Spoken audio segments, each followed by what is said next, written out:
Our next edition of the Green Room, we got Mikey from Islander. Mikey, who's obviously want to introduce you, but who's the buddy that's hanging out there with you as well? This is the one everybody's going to want to see. So I this is know. this is my little doggy.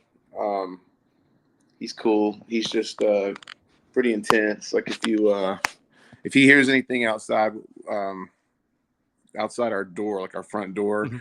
or like even outside, like if he hears a truck go by, like he'll lose his mind. Like he's like, no, not on my watch. Yeah, he's protecting the house. Yeah, he He's thinks he.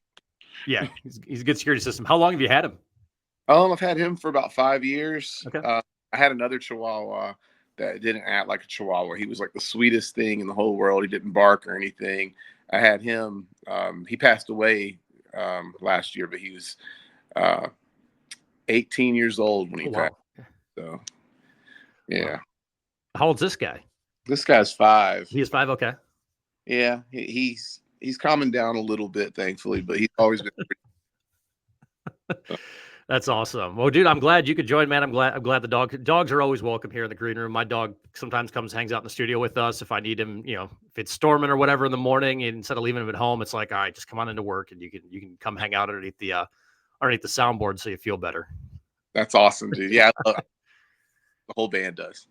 Good. That's awesome. Dude, you guys got some exciting stuff going on, man. New record. I know you guys just announced it here recently, June 28th, the album called Grammy Nominated. And I got to ask you about the title, man, because it's wonderful. I think everybody in rock and metal kind of knows the relationship with the Grammys, the underrepresentation, Yeah. all that kind of stuff. So is that kind of why you guys are naming it this? At first, it started off just kind of funny. Like, we were like, what if we name a record Grammy nominated? Because in the dictionary, the word Grammy is actually the definition is someone's grandmother. So, Hmm. Grammy, like the cover of the record has this grandma nominating or giving a trophy to a little kid, but it's like this weird looking, ritualistic, cultish looking, satanic, almost like thing happening. It's like we don't really know what's happening. It's just this crazy looking thing. And we actually had AI do the cover because of the Okay. controversy surrounding AI. And everybody, I'm seeing all these people talk about, like, oh my gosh, it's messing up art and this and that, and which I don't disagree, but it's funny because a lot of the people complaining don't even write their own songs. So we were thinking, you know what, like a lot of people winning Grammys, not all of them, but a lot of them, Mhm. they don't write their own music and they accept these awards and these congratulations. And so we were like, well, we write our own music, so why don't we just Grammy nominate ourselves? And just it's just kind of it's symbolic, but it's kind of joking around, but at the same time it's kind of saying, hey, like, why is it that it's okay for a different human being to write someone's song, but it's not okay for AI to do such and such, which is the same thing to us. Mhm. So kind of trying to shine a little light on, what might be really going on, while at the same time just kind of thinking it's funny to have a grandma nominating some kid. So it's just Yeah. whatever. No, I love it. Like I saw that. And obviously, I look at it and I kind of take it at the surface level at first until I knew, we were talking today. And it's like, Yeah, and again, everybody knows the relationship that the Grammys have. None of the rock or metal is really ever televised. You maybe see a clip of it on YouTube or a website somewhere. right. Did you guys always want to kind of have maybe like a deeper kind of meeting when it comes to the album title, or was it just like, hey, here's this idea, and then everything kind of came after that?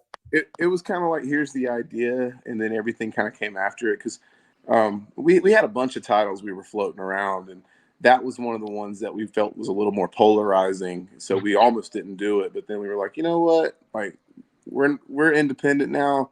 We've worked hard to get to that spot. Our fans funded our new album completely, Mhm. and we're just going to do what we want to. And so Grammy nominated it was, and we've seen a great response already. Like, we've had so many people want to just pick up the record simply because of the artwork, and we're like, that's awesome, dude. Like, that people have contacted us just based on the artwork already and found our band that way, is really an honor. So No, it's cool. And again, man, if it does somehow get nominated for something for a Grammy, I yeah. mean, this is going to be they're going to have to put it on TV. They're going to have to. Oh yeah, if Grammy nominated gets a Grammy nomination, that'll be amazing. Yeah. So Let's make It's it possible. happen. It is. I mean, it is. I mean, we had the band Plush in yesterday, and they want to open up for Corn, and it's like, hey, man, anything's possible. Like, let's just kind of instead of being negative all the time about shit, let's Yeah. get No, some dude, positivity going to that's things. that's amazing because it's cool that Plush said that because when we first started our band, I remember we sat down in meetings and stuff, and the former label we were on and everything back like 10 years ago, they said, "What's y'all's goals?" And one of the things I was like, we should open up for Corn, like that would be awesome. And then now I'm sitting here, we've toured with Corn 3 times, so pretty cool. Yeah, it might happen. What did you like about releasing this record independently? Like you said, the fans helped. It's cool, you guys. The fans dove in because they believe in you guys helping out with this project, and it's been uh, interesting for me, even looking when I started in radio years ago, and I think over the last year and a half, the amount of bands I've interviewed that are like, we're going independent now, we're doing this. It's a grind, but we want our voices out there. We want what we want to make out there. So what did you really enjoy about this process now of being independent? And guys, kind of what are you looking forward to being independent moving forward? For us, it was just amazing to write and record a record without anybody having to approve anything. Like there was no label to come in and say, don't scream right there, or Mhm. maybe lighten that part up or turn the guitars down. This time it was just whatever we felt. Um, we we got to be fully us without any outside suggestions. Not that we don't enjoy having other people's suggestions, Mhm. but this one in particular, we needed that moment. We needed to do something where it was no one saying, "Hey, maybe you guys should be such and such." We were like, "Let's just be Islander. Mhm. Let's be the best Islander we can be." And so far, I mean, our fans are like, thank you for being what it is that we fell in love with in the first place." And I'm grateful that they've stuck around with us that long for us to kind of come full circle. Absolutely. And again, man, Grammy nominated out June 28th. And so many bands you read in interviews all the time. They're like, hey, we think this is our best work ever. It's the best thing we've ever put out. Like, do you guys, now that you've gone independent, do you feel like, so you said this is an Islander record? It's you guys. It's, you're open to opinions, but you want it to Right. be you guys. Do you feel like this is the best album that you'll be putting out, or maybe the truest Islander record that you put out for who you guys are?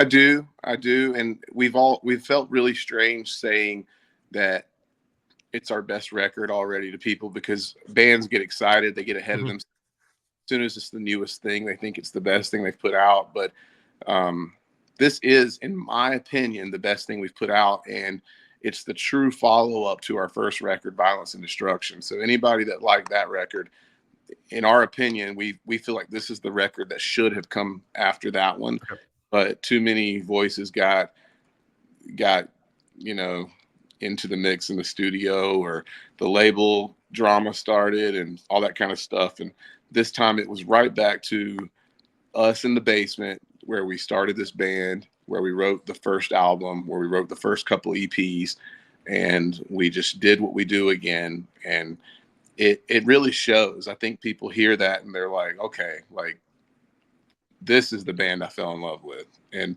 this is the band I fell in love with too. I'm having fun Mhm. again. So long it became business, and it became, people telling us like, to chart here, you're going to need to make sure you don't scream in the Yeah. bridge too, or whatever. And so far we've been like, you know what? Like, we don't think that's true. We think rock fans like rock music. We like rock music. Yeah. Why would we want to lighten it up? We all want to headbang, right? Exactly. I mean, I mean, I'll be honest, I've never understood that either. I don't know. If someone's like, "Hey, we have this song, we have 10-second, we have a song that's got a 10-second edit on it that this part's taken out. Which one do you want?" I'm like, "I want the album version. Well, the one the band I intended don't." for us to hear, not the one that the suits came in and said, Yeah. "Hey, like that's not rock and roll." It's the We opposite. Yeah, we got into rock and Yeah. roll to the man, right? Now Yeah. we're all to the man. I mean, the people ask me like, "Do you have any exceptions when it comes to it?" I'm like, okay, dude. If Tool puts out an 11-minute single, if you've got a 7-minute edit, okay, great. I, Because God forbid it's going to be hell trying to schedule it. And I'll go buy the Tool record on my own. That's kind of like my only yeah, exception for it, just because when you that schedule makes. music, go ahead.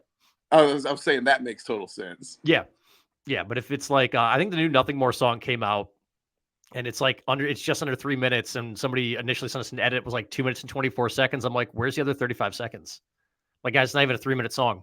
See, that's And then eventually, you know, like a day later, we got the full one. I was like, all right, this is the one. This is the one I'm rolling with. Moving it's getting forward to here.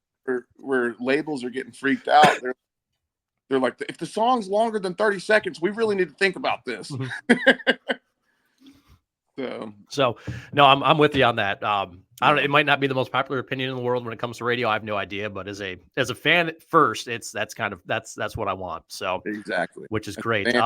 That's a good way to put it, as a fan first, because I think that, you know, when we look back at the thing we fell in love with in rock and roll and music, it's like it was never the charting numbers. It was never any of that. It was always like, man, this makes me feel some type of way. So. Nope, I'm with you, 100% with you. That's what I was gonna say. If you said something else, you'd be like, no, it's the way it makes you feel. It's why, you know, it's. I feel like when you're in rock radio, you got to be a fan of it. You can't be fake, because bands will know, listeners will know, and yeah, you're kind of screwed. So you can't be a guy that's faking up there. Jacoby is doing some press for you guys on this record as well. How I don't know how long have you guys known Jacoby? Kind of the relationship you have with him. I've interviewed him one time. And dude, he made me feel like I was his best friend ever. And I just know everybody who's ever worked with him or done anything with him, that's kind of how they feel. So kind of what's your guys' relationship with Jacoby? Oh, dude, he's one of my homies, dude. We toured with Papa Roach back in 2015. I remember one of the guys from Korn tweeted about us when we were out with them, and that's how Papa Roach found us. And I came home from tour and I was washing dishes, and all of a sudden I got a Facebook Messenger message from Jacoby, and he said, "Hey, dude, I just found your band and really like it. Would you guys be down to tour in January?" And I was like, "Yes." I dried my hands off, and I'm like, "Cool, I just booked a tour with Papa Roach." No, we toured with them.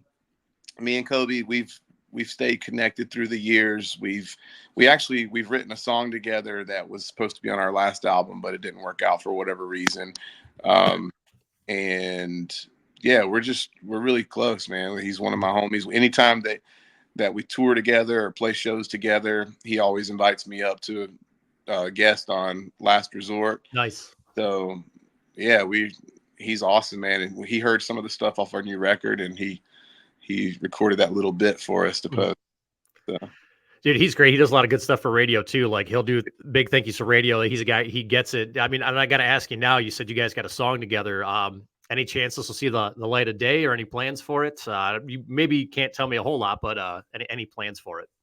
Well, you can hear a version of it. We did last record. It was called oh my gosh, what was it? Looking for Love. And he had a verse and some other parts on the song, but red tape with the label and stuff like that kind of got in the way. But then again, that goes back to being independent. You know, if we were independent, the song would be out right now with him on it. We've already been talking about writing something else together. Like, we're always kind of joking around about, you know, what we can do to trip people out. So we're gonna figure something out. People will hear Islander song soon, I'm sure. Awesome, very cool. And again, What a Time to Be Alive is the track. It's we got it spinning on New on Q right now. I know stations are picking it up across the country, which is great for you guys. Artist Spotlight Friday morning. And obviously, you know, I've seen kind of what you guys are going with on this song, and I mean, dude, it's a perfect song for what we've dealt with, not even just this year, but I mean, I think you could put the last 5 years in. So, like, what would you like our audience to know about this track? Well, the chorus was written before 2020, and I think that's something people might not suspect. They probably think we wrote it because of all the whatever, but this was something we were already feeling. You know, what a time to be alive. Like, everybody's right, everybody's wrong, nobody's getting along, nobody can agree to disagree. And we were just like, you know what? Like, I miss when we could agree to disagree. I miss when we could just sit back and say, you know what? I don't see eye to eye with that person over there, but we're going to have dinner. We're going to have a drink, and I love them. That's kind of what a time to be alive is about. It's just, you know, maybe sometimes we need to back up and just say, you know what, let me just breathe and just hug this person and say, you know, you're a human trying your best. I'm a human trying my best, and we don't have all the answers, but at least we can just be good to one another. And that's what the song's about. Yeah, I'm with you. It's you kind of miss that. I think it's funny you mentioned that, a tweet is what you guys, how you guys got together with Papa Roach. And it's like, then you have this song. It's like, so I'm glad you shared that, at least social media can be good for a few things, at And, least when it comes to and it gets you guys tours. it's like anything. It's like, the not even just social media, just like the way we interact Mhm. with one another. It's just being good to one another. And I think that anything that we have can be used as a tool for good or a tool for bad. And I think that, like, even right now, what we're doing through technology, through social media, we're getting to communicate, we're getting Mhm. to share message with people. That's what radio is so good at. We that's why we're so grateful for you guys playing us on the radio, because of the fact that it's a vehicle to share good things with people. And I hope that more bands jump on that instead of just complaining or whining. We want to be a band that encourages people and just says, we might not see eye to eye, but the one thing we do have in common is that we both are human beings. Yep, exactly. And again, June 28th, Grammy nominated. Going to be out again. What a time to be alive! Spinning right now, here on QLZ Saturday nights all over. Mikey, and I got a question for you. I'm glad you guys are doing a full length record, because this leads me to a question that I ask every single band the first time they ever come on. I used to do this as a blog up in Wisconsin about your favorite complete albums, your favorite no skip records of Oh, all time. It used to start, like I said, it started as a blog post. Over a year ago, I started asking it in interviews here on StreamYard, and I think you're probably about the 75th person I've asked this to, and I just love the answer. Everybody's a little bit different with it. So, your favorite no skip records of all time? oh man, I'm just gonna name some that come to mind. If Yep. people know, cool. Some of them aren't as well known. Some of them are. No skip records for me. Uh, Turnover's Peripheral Vision album, Saves the Days through Stay What You Are album, POD, Fundamental Elements of Southtown. Um, oh man, what's another no skip? Oh gosh, I've been thrown on the spot here. This is I so know. maybe. Oh man, Norma Jean's "Bless the Martyr, Kiss the Child." Um, Zayo, Liberate Tex and Ferris. Um, Again, like a lot of more like underground Mhm. stuff, or stuff that doesn't get a lot of love, but those are the things that captured me. Yeah. And I don't know. I think our new album, Grammy All nominated, is a right. new album. There we So go. gotta go check that one out. Don't skip any tracks. There we go. Yeah, again, June 28th, they're putting out a full length record. So listen to the thing at least the first time you put it in. At least listen to it from start to finish, and then go find your favorites and whatnot. But yeah, make sure you give the record a good proper listen the first time through. So again, Mikey, Grammy nominated, out June 28th, just a little bit less than a month from today. Looking forward to it, dude. I appreciate your time, man. Thank you so much. Dude, thank you for having me, man. I really appreciate what you do, and it's an honor to be on here with you. So thank you.